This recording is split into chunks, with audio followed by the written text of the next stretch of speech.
Меня зовут Петров Адам Шадет.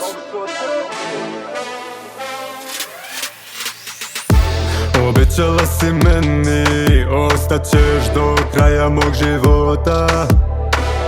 Okrenula mi leđa, slagala da me voliš, a nije te sramota. Bila si mi dokaz da monogama ljubav ne postoji. Sada vidim moju sreću, osmeh moj, dokaz tvoj, monogamo može da postoji. Ma kakva slomljena srca. Ne, slomljenih srca ovdje nema, Ste ludi? Ste ludi, bre? Hajde dijaspora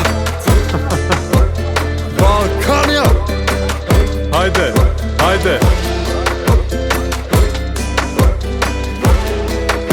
idemo.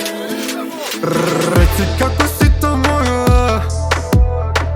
Ovo srce spremno je da voli.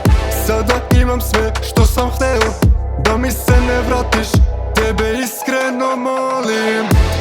Sebe znam, sebe da poklonim, svako vreme u sreću pretvorim.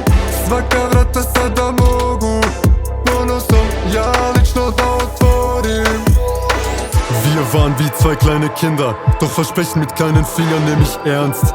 Du nahmst mir die Hoffnung und auch die Kraft, an Menschen mit guten Herzen zu glauben.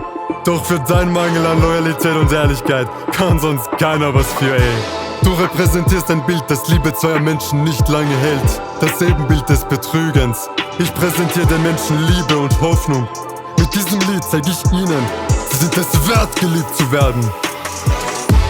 Prevara da jeftina jeste, ali čak i ona ima cenu. Bog vidi sve, čuje me, tvoj je greh, a ti njemu se moliš.